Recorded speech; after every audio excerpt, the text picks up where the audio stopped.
Today, I often get asked, because we are very cash flow centric and there are loss making companies in our portfolio as well. So how do you talk about superior returns on capital for a loss-making company? Some of the new age companies that our team very much likes and owns for several years. So it is superior returns on incremental capital.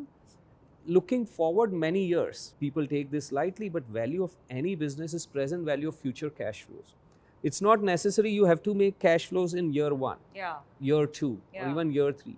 Whether the cash flows that you are expecting over time, I remember this categorically because I remember doing a show when Zomato was listing with some of your team members, and there was a massive debate there about whether this whole price to sales, there's no earnings, how can you value a company like that? And of course, White Oak took early calls, big believers early on. Absolutely, and we've owned, its parent company since much longer, ascribing value to these investments that the parent company has made. This is one of the lessons I learned, I would say, early in the TMT bubble, .com bubble, when in my US portfolio, I never could buy Amazon. Thinking that it's not making money. And at that time, it was also an assessment that it can never make money. I did own telecom companies or wireless companies which weren't making money. But I guess in wireless companies, it was very well accepted that for several years, they would make cash losses at least. And then later on, they'll generate cash flow. But new age companies, because there isn't an established business model to look back onto, people often just ignore them or write them off as something they won't look at. And that's the opportunity for investors like us who are willing to take a closer look. We've reached that point again for these new age internet stocks where the debate is back on. They're investing a lot in dark stores, they're expanding in tier 2, tier 3. So suddenly some of them are saying that they reach profitability, but maybe, at least in quick commerce, it can get delayed because of this expansion. Yes. What do you think about these businesses as of now? See, the same way we've looked at these businesses, there'll be winners and losers. Not everyone's going to be, the next whatever of India. See, we do benefit having invested during the .com bubble through the late 90s and 2000s in US, where these kind of companies first came to market.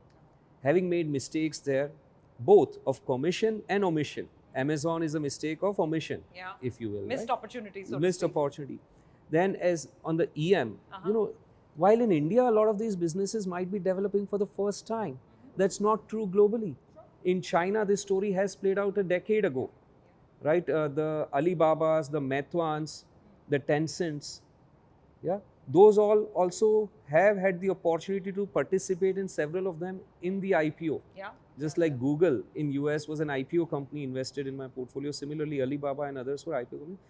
In Korea, you have similar companies who are leaders. They're just further along in the journey to profitability than some of the Indian companies are. And if you study the US, the developed markets, the emerging market companies in similar businesses, how they've progressed, how they now have come to a stage where they are throwing up tens of billions of dollars of cash flow. The Mag 7, there's a cult-like following amongst Indian investors for the FANG. FANG was very widely followed 2 years ago.